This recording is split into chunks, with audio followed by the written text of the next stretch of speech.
Hello everyone, I'm Jules. Welcome to my channel.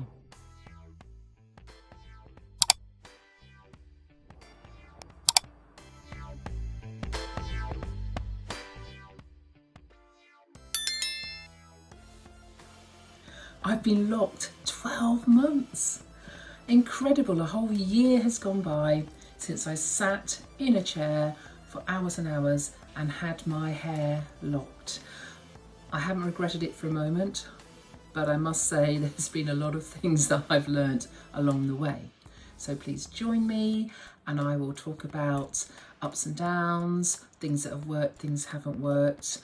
Yes, I'm going to be talking about products at last, and yeah, just a little chit chat about locks and life. First things first, I washed my hair yesterday. I went swimming in the lake. If you'd like to know more about my open water swimming experiences, I have them on my channel. And yes, so I washed my hair and did I do a retwist? Not really a retwist as such. I did kind of twirl the roots a little bit, scrunched it up in one big band and had it on top of my head overnight. And this is the result. So I haven't put anything in to curl my hair, but it's just slightly wavy, and I quite like it like this. And that's one of the things that you discover as you go along in your lock journey, things that you can do with your locks, and the longer they get and the more mature they get, the more you can do with them. So it certainly is a very versatile hairstyle, if you want to call it a hairstyle. Locks are versatile despite what people may say, and yes, I'm just enjoying a little bit of length so I can do a little bit more with it. So what do locks look like on fine hair? I keep going on about hair texture. If you haven't watched any of my previous videos, my dad was Jamaican and my mum English, so I have mixed hair. It's actually quite different textures over my head, the front being a lot looser than the back, and that is affecting how it's locking. I'll try to show you more closely what I'm talking about in a moment. But I'd like just to show you the ends first of all. So they haven't quite blunted yet. I've still got, let's have a look. I've still got these sort of curly ends everywhere. I'm happy with that. I'm not gonna snip anything off, absolutely not. Some of them have kind of blunted at the end, if you can sort of see this one here. And there's a few others around, mainly at the back of my head. So they will all reach that stage as they mature. Now, yes, ignore the greys. Let's talk about colour for a moment. The colour on the ends, I already had in my hair before I had it locked. And in fact, when I first had it locked, this colour was visible all the way from the top, all the way down my locks. And then what happened was, as my hair started to shrink up, and yes, it shrunk a lot, all that, the blonde colour seemed to just kind of shrink together. So yeah, it's only on the tips now, whereas it was all the way down each of the locks when I first had it locked. So be aware of that. If you've got colour in your hair and your hair shrinks, it will change, well, change the appearance. Let me recap what we've been talking about so far. I've been talking about the appearance of my locks now that they are 12 months old. We've talked about the shrinkage, and the shrinkage is real. It's beginning to grow now. I measure that by how much I can put up into a ponytail, and I can't wait to put them all up on top of my head and have some updos, and that it's beginning to grow. I can tell that. We've talked about the colour and how the colour will change as your locks shrink and mature. I'll be interested to see what it looks like in a couple of years. I don't plan on colouring it. And then the last thing, okay, no, not the grey. I'm not planning on colouring the grey. It is the frizz. I think the frizz is more pronounced because of my type of hair, my texture of hair, my mixture of hair, and I just embrace it. I don't try to tame it. There's nothing you can really do about it. When the front is like, particularly if I do get a little bit annoyed with the front, I wear oh, I haven't got one with me. I wear a head scarf, or I wear a Loc sock which just sort of covers the edges, yeah, don't fight it. Believe you me, it's just impossible to tame. So if you have hair like mine, I would urge you just not to worry about the frizz. No one's ever stared at me and with that kind of "God, your hair's frizzy" look in their eyes.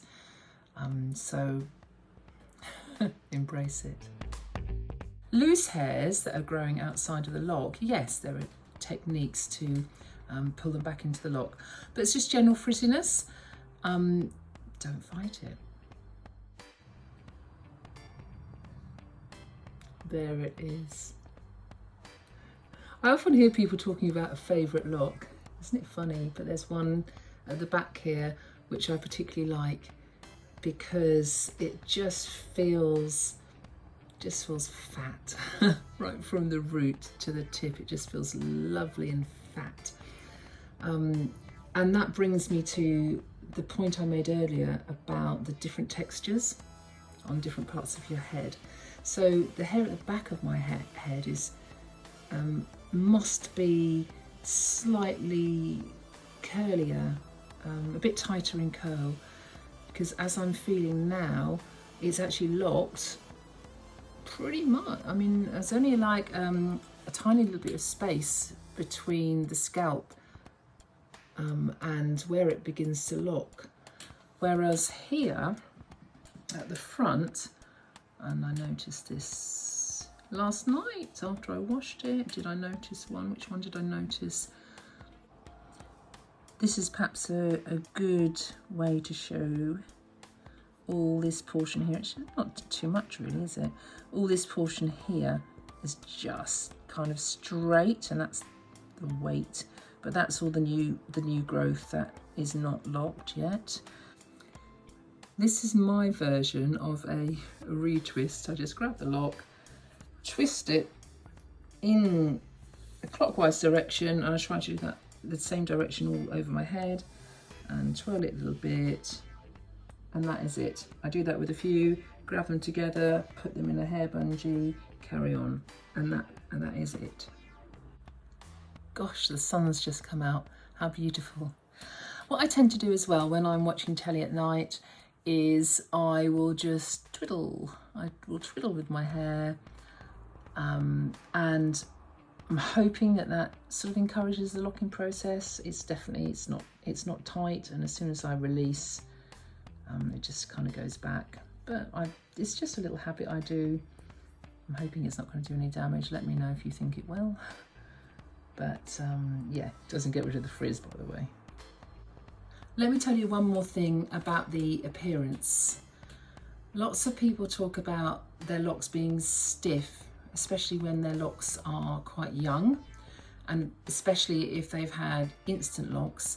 And yes, I had that in the beginning as well. My locks were very, very stiff, and it's only probably from the perhaps 10th or 11th month that they started to just hang.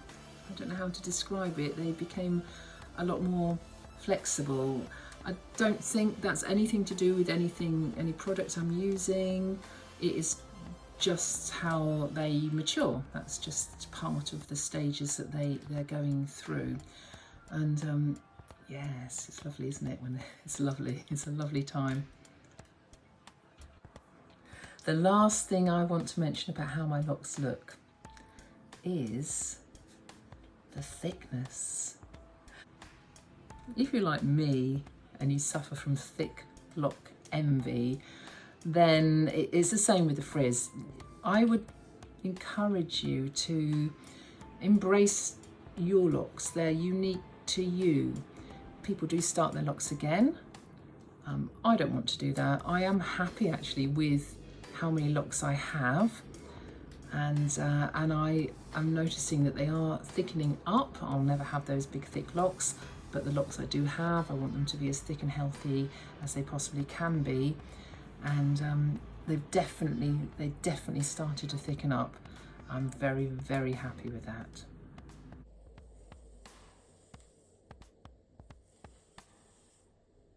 Now to my product review. This is the first product that I used to wash my hair with, Dr. Bronners Soap. And I watched a video recently where it said, yes, it's used to wash locks and lots of people recommend it, lots of people use it. At the end of the day, it is soap, it is not shampoo. And there may be some pitfalls to using it, especially if you live in an area where the mineral content of your water is high. In the UK, we just call this hard water. And if you live in a hard water area, this can react with that and leave your locks looking a little bit lifeless, a bit dull, and a scum can build up. So I think I might switch from this, and I have used other shampoos. I love the tingle, and I think that's what people like, the peppermint tingle, that feeling. But there's something about it which I don't think is right for my hair and the area in which I live. Oh my goodness, this product line smells divine, and I've used it a couple of times. I'm not actually using it at the moment. Let me show you what I'm using now, what I shampooed my hair with last night. Carol's Daughter Black Vanilla Luscious Moisture Shampoo. That's what I washed my hair with last night. I'm very pleased with the results. It's soft, it's flexible, and it's definitely not as drying as the Dr. Bronners. That's it for shampoos. I used a conditioner once. I wasn't happy. Conditioners are detanglers. I just felt it wasn't right for my hair. I think when you have locks, the general advice is not to condition, well, depending on who you listen to, but definitely maybe don't condition your hair when your locks haven't fully matured. How do you keep your locks in good condition and moisturized if you're not using traditional shampoo and conditioner routines? This is what I have been experimenting with, perhaps more than anything else. Rose water, aloe vera, a combination of the two. This was the first rose water that I purchased. I bought it on Amazon. It was absolutely fine. And then I discovered this one. Again, just rose water, but it smells a lot stronger in a nice way. So this is my go-to rose water now. I've tried a combination of that rose water mixed in with some aloe vera juice. I've also diluted it with pure distilled water. The sprays that I make, I store in a glass bottle. Doesn't have to be, it can be any old plastic bottle, actually is fine. And I add some essential oils, lavender or peppermint, whatever takes your fancy. And I sometimes do put some oil in as well, a bit of almond oil or a little bit of avocado oil, and mix it all together and spray with this, sometimes daily. Then we come down to the controversial topic of oil. Oiling your scalp. Should you or shouldn't you? Well, again, I'll leave it up to you to do all the research. There's different opinions on the internet. This is how I've been using oils. Any oil that I put on my scalp, I will put on after I have washed my hair, while my hair is still damp, where my scalp is still warm, so it can absorb the oil. I don't put on a lot. I put it into my hands, rub my hands together, so there's some on the fingertips, and just massage it into my hair very lightly. It's very easy to put too much oil in, and that's what I used to do at the beginning, thinking the more oil the better. The truth is your hair probably doesn't really, well, your scalp doesn't really need oil because it produces its own sebum. However, again, that's a bit of research that you can do for yourself. I'm certainly not saying don't oil your scalp or do oil your scalp. I am giving you my story, my journey, and what I have found. I like using lighter oils. Castor oil doesn't suit me. I wouldn't say that I have an allergy to it. It's just too heavy. It's just too heavy for my hair. And what ended up happening was I was using it thinking I was going to stimulate hair growth and, you know, develop strong roots. And instead my scalp was just becoming really itchy very soon after I'd applied it. And also too much oil, heavy oils, attracts a lot of lint and dust. So I steer clear of those. I like avocado oil, and I just bought, I can't see, I just bought some from the shop, just some pure avocado oil, and I like to use that sometimes. Another oil I use is the sweet almond oil, and I actually bought some oils to use for a hot oil treatment. This is one that somebody used. I don't believe this brand exists anymore. It's from the UK. It smells really citrusy. It's got a beautiful smell, but it wasn't as effective on my hair as my absolute favourite. I'm going to show you that now. I've done a couple of hot oil treatments with this oil, and let me tell you, it is phenomenal. I haven't found anything that suits my hair better than this. Let me tell you a little bit more about it. Oh, I'm not being sponsored, by the way. It's by Talia Wajid. I hope I'm pronouncing that correctly. It's got 14 essential flower and herbal oils, fights breakage.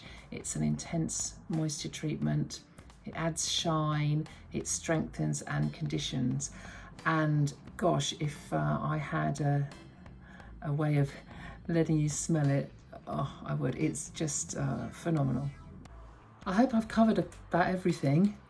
I've talked about the appearance of my locks and how they have matured over the 12 months. I've talked about the products that I use on my locks. I've talked about the fact that I'm going to sort of semi-free form as much as I can. I talked about, I haven't talked about my routines, have I? So I wash my hair between once or twice a month. It depends what I've been doing. I sweat ever so much because I'm going through the menopause, and sometimes I just feel like I just need to wash my hair, not because it's itchy, not because it's dirty, it's just I just want to cleanse my skin because I'm sweating. I sweat in my scalp as well. I stretch to 2 weeks sometimes, but that's probably about my maximum. Anything else you can think of? Here are my locks all the way around, from the side.